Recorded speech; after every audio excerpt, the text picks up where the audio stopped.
Hello dear. आज के इस वीडियो में हम लोग जानेंगे कि रिलेशंस क्या होता है। चैप्टर है relations and functions, standard 11th के लिए मैथमेटिक्स का ये चैप्टर है। तो इसे शुरू करने से पहले थोड़ा सा रिवीजन कर लेते हैं कि फर्स्ट वीडियो में, इस चैप्टर के फर्स्ट वीडियो में हमने क्या देखा था। हमने ये देखा था कि ऑर्डर्ड पेयर जो है, ऑर्डर्ड पेयर कुछ इस तरह का पेयर होता है। दो ऑब्जेक्ट मिल के एक ऑर्डर्ड पेयर बनता है, जहां पर कि हम इसे अगर ए कोमा बी से अगर रिप्रेजेंट करें तो ये ए कोमा बी और ये बी कोमा ए, ये दोनों बराबर नहीं होता है, ये दोनों अलग अलग होता है। इसलिए ये ऑर्डर मायने रखता है। इसमें किस एलिमेंट को पहले लिखा जा रहा है, किस एलिमेंट को बाद में लिखा जा रहा है, इस पे डिपेंड करता है उसका प्रॉपर्टी। हम इसे आगे पीछे लिख नहीं सकते।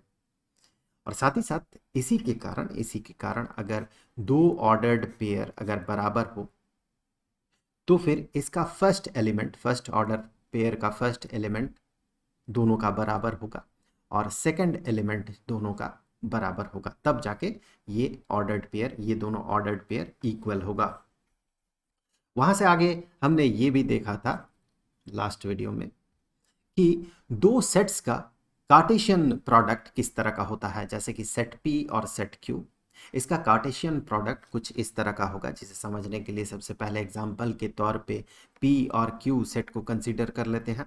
सेट पी में एलिमेंट के तौर पे है 1, 2 और 4। सेट क्यू में एलिमेंट के तौर पे है 1, 2 और 3। अब इनका कार्टेशियन प्रोडक्ट मतलब ऐसे ऑर्डर्ड पेयर बनाने हैं जिस ऑर्डर्ड पेयर का first element P cross Q के लिए फर्स्ट एलिमेंट पी से आएगा और सेकंड एलिमेंट क्यू से आएगा। तो यहां पर इन दोनों का कार्टेशियन प्रोडक्ट कुछ इस तरह से होगा। इस वन के साथ इस वन को मिलाते हुए एक ऑर्डर्ड पेयर, फिर इस वन के साथ टू को मिलाते हुए, फिर वन के साथ थ्री को मिलाते हुए ऑर्डर्ड पेयर, फिर टू के साथ वन, टू के साथ टू, टू के साथ थ्री, फिर इस फोर के साथ वन, फोर के साथ टू, फोर के साथ थ्री। इस तरह से ऐसे हमें ऑर्डर्ड पेयर्स मिलेंगे और ये जो सेट बनेगा, ये सेट इंडिकेट करेगा Cartesian product of P and Q, इन दोनों का प्रोडक्ट। अब देखिए यहाँ पर तो सिर्फ कार्टेशियन प्रोडक्ट है पी और क्यू का, दो सेट्स का, जो कि आप देखिए हर एक एलिमेंट को इंक्लूड कर रहा है। पी के हर एक एलिमेंट क्यू के हर एक एलिमेंट के साथ पेयर बना रहा है। जैसे ये वन इस वन के साथ, इस टू के साथ, इस थ्री के साथ पेयर बना रहा है। ये वाला जो टू है इस वन, इस टू और इस थ्री के साथ पेयर बना रहा। ये फोर जो है ये इस वन, इस टू और इस थ्री के साथ पेयर बना रहा है। मतलब हर एक एलिमेंट, एक सेट के हर एक एलिमेंट दूसरे सेट के हर एक एलिमेंट के साथ पेयर बना रहा है। ये है कार्टेशियन प्रोडक्ट।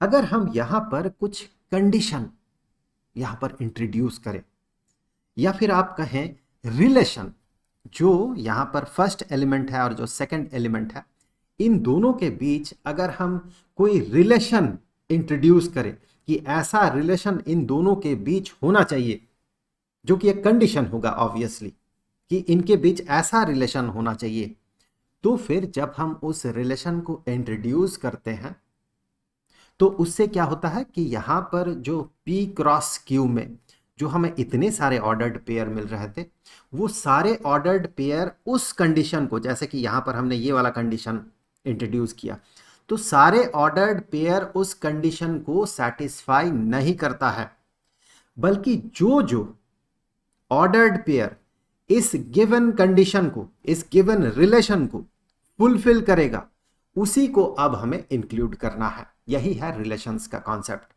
सारे ऑर्डर्ड पेयर नहीं, कार्टेशियन प्रोडक्ट के सारे ऑर्डर्ड पेयर नहीं, बल्कि जो इस रिलेशन को फुलफिल कर रहा, जो इस कंडीशन को फुलफिल कर रहा, सिर्फ उसे हमें इंक्लूड करना होगा। तो फिर यहां से देखें, अगर ये वाला कंडीशन गिवन हो कि पहला सेट का एलिमेंट या इस ऑर्डर्ड पेयर का पहला एलिमेंट दूसरे एलिमेंट का स्क्वायर हो, तो यहां से अगर हम देखें, यहां अगर ढूंढे हम, तो यहां पर ये वाला सेट देखें, ये वाला जो, माफ कीजिएगा, ऑर्डर्ड पेयर देखें, 1 कोमा 1, मतलब पहला एलिमेंट दूसरे एलिमेंट का स्क्वायर है। 1 का स्क्वायर 1 ही होता है। ऐसे आप देखते जाएं तो आपको यहाँ पर एक और ऑर्डर्ड पेयर मिलेगा, जो कि पहला एलिमेंट दूसरे एलिमेंट का स्क्वायर है, 2 का स्क्वायर 4। तो इस हिसाब से ये जो रिलेशन गिवन है, इसके कारण जो सेट बनेगा, गिवन कंडीशन के कारण जो सेट बनेगा, वो सेट कुछ इस तरह का बनेगा। यहाँ पर पहला ऑर्डर्ड पेयर, ये दूसरा ऑर्डर्ड पेयर, ये दो ऑर्डर्ड पेयर मिलके ये वाला सेट बनेगा। इसे रिलेशन कहा जाता है, क्योंकि यहाँ बीच में एक रिलेशन इंट्रोड्यूस किया गया है।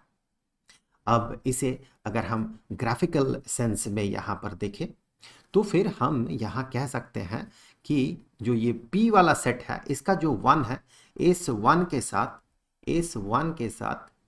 इस 1 का रिलेशन है। तो यहाँ ऐसे एरो लगा देते हैं। और यहाँ 4 के साथ, इस 4 के साथ, पहले सेट के 4 के साथ दूसरे सेट के 2 का रिलेशन है। यहां से कॉन्सेप्ट आता है अब 4 चीजों का: इमेज, डोमेन, रेंज और कोडोमेन। इमेज होता है, हम यहां पर कह सकते हैं ये वाला, ये जो 1 है, ये 1 इस 1 का इमेज है।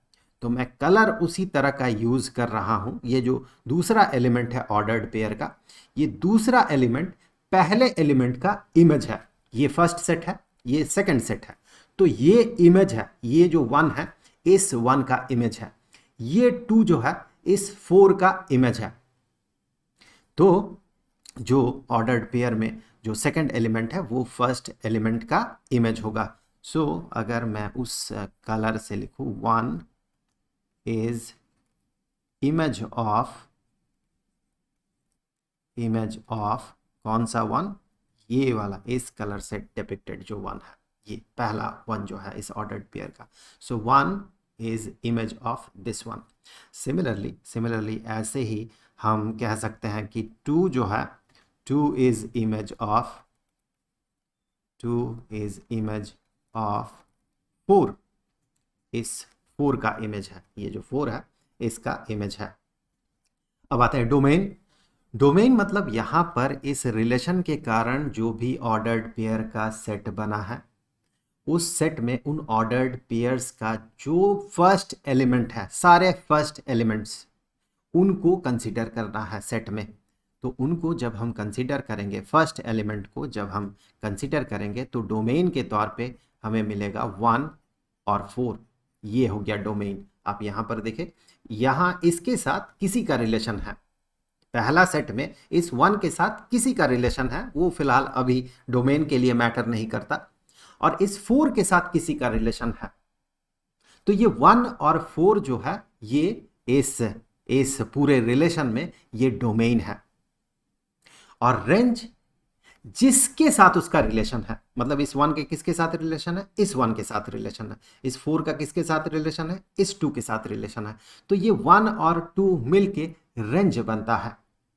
आप ऐसे भी कह सकते हैं कि यहाँ पर जो हमने सेट बनाया था ऑर्डर्ड पेयर का, रिलेशन के कारण जो सेट बना था ऑर्डर्ड पेयर का, उन ऑर्डर्ड पेयर्स के सेकंड एलिमेंट को कंसीडर करें तो फिर हमें मिलता है रेंज। तो यहाँ से रेंज हम कहेंगे ये 1 और 2, या फिर यहाँ से देखिए 1 और ये 2। सो 1, 2, ये बन गया रेंज इस रिलेशन का। अब कोडोमेन, सेकेंड सेट में, दूसरे वाले सेट में जो एलिमेंट्स है सारे मिलकर कोडोमेन होता है। सो यहां पर कोडोमेन हो जाएगा 1, 2, 3। आप ये क्लियरली कह सकते हैं कि रेंज जो है, रेंज जो है, रेंज वाला जो सेट होगा, ये सबसेट होगा कोडोमेन का, होना ही है। कोडोमेन के भीतर ही, कोडोमेन के एलिमेंट्स को मिलाते हुए भी, कुछ एलिमेंट्स को मिलाते हुए ही रेंज बनेगा। रेंज को कोडोमेन के भीतर ही रहना है। सो रेंज सबसेट होगा कोडोमेन का। तो ये कुछ बेसिक सा कॉन्सेप्ट था, इमेज, डोमेन, रेंज और कोडोमेन का। अब कुछ प्रॉब्लम सॉल्व कर लेते हैं। एक सेट गिवन है 1 2 3 4 5। हमें एक रिलेशन R डिफाइन करना है ए टू ए मतलब दोनों ही सेट हम ए कंसीडर करेंगे। आप इमेज में देखें, यहां से अंदाजा लगाएं, दोनों ही सेट ए है, सेम सेट है। हमें एक रिलेशन डिफाइन करना है फ्रॉम ए टू ए, या फिर एक इस तरह से डिफाइंड है कि ये जो ऑर्डर्ड पेयर का सेट बनेगा x, y, उसका जो सेकंड एलिमेंट होगा, जो सेकंड एलिमेंट है y, यहां पर देखिए ये सेकंड एलिमेंट है, वो फर्स्ट एलिमेंट से एक ज्यादा होगा। तो सबसे पहले यहां पर हम यहीं से पहले इन दोनों के बीच का लिंक बना लेते हैं। ये सेकंड एलिमेंट होगा, यहां से ये को डोमेन है और यहां हमें डोमेन मिलेगा। सो 1 के साथ 2 सेकंड एलिमेंट बनेगा ये, जो कि इससे एक ज्यादा है। यहां से देखें 2,3 में ये 3 सेकंड एलिमेंट होगा, जो कि 2 से एक ज्यादा होगा। सेम लॉजिक से इस तरह से हम आगे बढ़ते जाएंगे। इस 5 के साथ किसी का रिलेशन नहीं होगा, क्योंकि यहाँ कुछ और अवेलेबल है नहीं। 6 अगर यहाँ पर अवेलेबल होता तो 5 6 के साथ इंटर रिलेटेड रहता। तो यहाँ इस फिगर को देखते हुए हमने एरो डायग्राम तो बना लिया, ये वाला तो बना लिया। अब हमें डोमेन, कोडोमेन और रेंज ऑफ आर लिखना है। तो सबसे पहले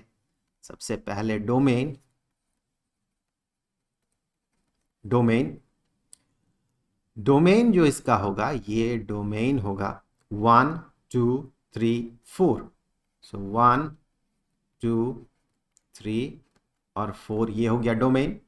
अगर हम ऑर्डर्ड पेयर के सेट के तौर पे इस रिलेशन को लिखते, रोस्टर फॉर्म में अगर लिखते, तो हम पहला ऑर्डर्ड पेयर बनाते 1,2, दूसरा बनता 2,3, तीसरा ऑर्डर्ड पेयर बनता 3,4, फिर अगला ऑर्डर्ड पेयर बनता 4,5। अच्छा, मैं एक बार लिख दूं क्या? चलिए लिख ही देता हूं। ये जो रेंज है, ये जो रिलेशन है, ये जो रिलेशन है, अगर हम इसे हम रोस्टर फॉर्म में लिखें, तो पहला ऑर्डर्ड पेयर बनेगा 1,1, माफ कीजिएगा 1,2, 1,2, दूसरा ऑर्डर्ड पेयर बनेगा 2,3। देखिए इस रिलेशन को ये फुलफिल कर रहा। दूसरा जो है, दूसरा एलिमेंट, ये ऑर्डर्ड पेयर का दूसरा एलिमेंट जो है पहले एलिमेंट से एक ज्यादा है, और फिर 3,4 और फिर 4,5। तो ये जो है हमने रोस्टर फॉर्म में इस रिलेशन को यहाँ पर लिखा है। हमने डोमेन लिख लिया है। डोमेन होता है ये जो ऑर्डर्ड पेयर यहाँ पर अवेलेबल है, इन ऑर्डर्ड पेयर्स का फर्स्ट एलिमेंट 1 2 3 4। सो 1, 2, 3, 4, जो कि आप यहाँ से देखें तो जिन एलिमेंट्स के साथ दूसरे सेट में किसी का रिलेशन है उन्हें कंसिडर करना है। ये 5 कंसिडरेशन में नहीं आएगा, क्योंकि 5 के साथ किसी का रिलेशन फिलहाल तो नहीं बन रहा। ये तो हमने डोमेन लिखा। अब कोडोमेन भी पता करना है। सो कोडोमेन मतलब ये जो दूसरा वाला सेट है, पूरा का पूरा दूसरा वाला सेट, इसे लिखना है 1 2 3 4 और 5 सब मिला के जो सेट बना, ये बना कोडोमेन। और रेंज जो है, रेंज उन एलिमेंट्स को मिलाते हुए बनता है जिनके साथ दूसरे सेट से रेंज बनता है, जिनके साथ पहले सेट का किसी भी एलिमेंट का कोई रिलेशन हो। तो यहां से देखिए 1 तो आएगा नहीं रेंज में, 2 3 4 5, 2,3, 4, 5, ये हो गया रेंज। वेल, ये अगला क्वेश्चन कुछ इसी तरह का है कि यहां पर सेट गिवन है 1 2 3 4।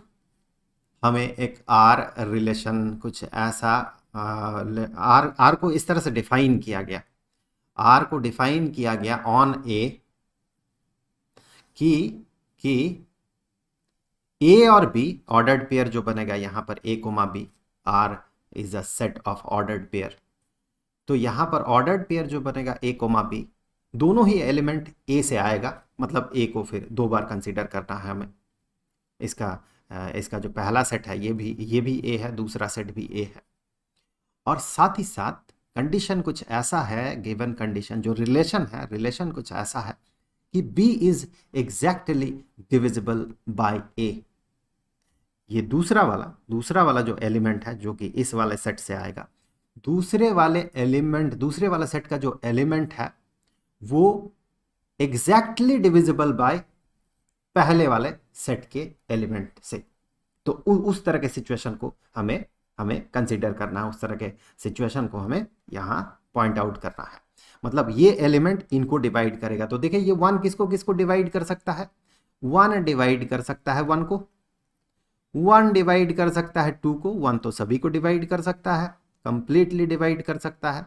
सो 1 जो है ये 4 को भी डिवाइड कर सकता है कंप्लीटली।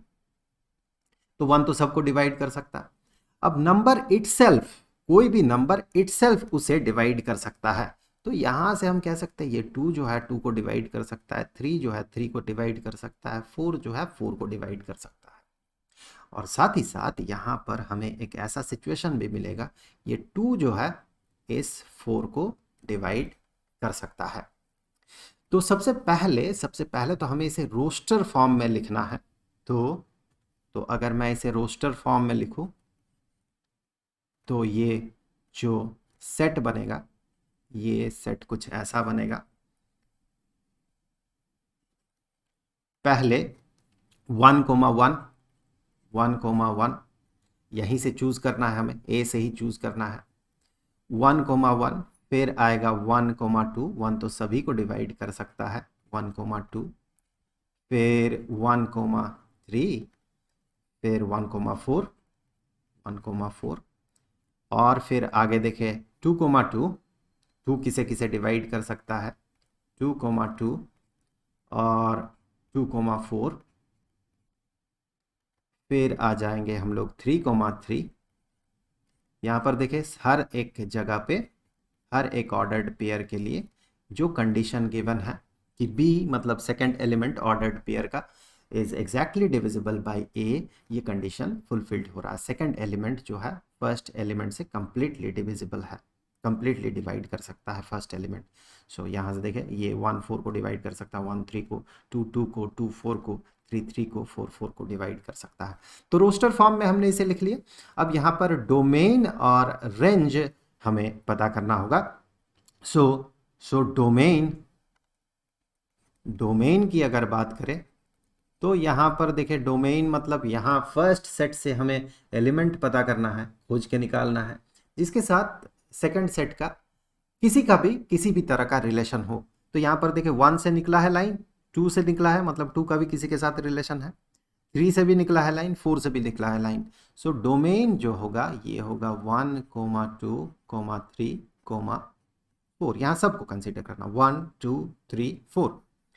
और अगर रेंज की बात करें तो रेंज में हमें ये देखना होता है कि ये जो सेकंड सेट है इनमें किस किस एलिमेंट का पिछले वाले सेट के साथ किसी भी तरह का रिलेशन है। तो यहाँ पर भी देखें 1 तक लाइन पहुंचा है, यहाँ 2 तक भी लाइन पहुंचा है, 3 तक भी पहुंचा है और 4 तक भी पहुंचा है। तो रेंज भी हो जाएगा 1,2,3,4, 1,2,3,4। अब यहाँ पर देखें अगर आप इन दोनों सेट्स में देखें तो पहले सेट के एलिमेंट्स के साथ, एक एलिमेंट के साथ दूसरे सेट के एक से ज्यादा एलिमेंट्स का रिलेशन है कि नहीं। इस 1 के साथ इस 1 का रिलेशन है, एक दूसरे एलिमेंट का भी रिलेशन है, इस 2 का भी रिलेशन है, इस 3 का भी रिलेशन है, दूसरे सेट में तीसरे एलिमेंट के साथ भी रिलेशन है और दूसरे सेट में चौथे एलिमेंट के साथ भी रिलेशन है। 2 को अगर देखें 2 का 2 के साथ रिलेशन है, 2 का 4 के साथ रिलेशन है। तो पहले सेट के हर एक एलिमेंट का अगर रिलेशन सिर्फ किसी एक एलिमेंट के साथ रहे, दूसरे सेट के किसी एक एलिमेंट के साथ रहे, एक से ज्यादा एलिमेंट के साथ ना रहे, मतलब पहला जो सेट है उसका हर एक एलिमेंट इस एलिमेंट को ही कंसीडर करें, अगर इसका रिलेशन दूसरे वाले सेट में सिर्फ एक एलिमेंट के साथ रहे, इसका रिलेशन दूसरे वाले सेट में सिर्फ एक के साथ रिलेशन रहे, इसका भी रिलेशन दूसरे वाले सेट में किसी एक के साथ रहे रिलेशन, तो ऐसे सिचुएशन में जो रिलेशन बनता है इसके इस स्पेशल प्रॉपर्टी के कारण उस रिलेशन को कहा जाता है फंक्शन। तो अब अगले वीडियो में हम फंक्शन के बारे में बात करेंगे, उसका लिंक आपको यहीं पर स्क्रीन पर मिल जाएगा। पूरा जो प्लेलिस्ट है इस चैप्टर का उसका लिंक आपको नीचे डिस्क्रिप्शन बॉक्स में मिल जाएगा। तो जल्द मिलते हैं अगले वीडियो में, तब तक के लिए खुश रहें, गुड बाय।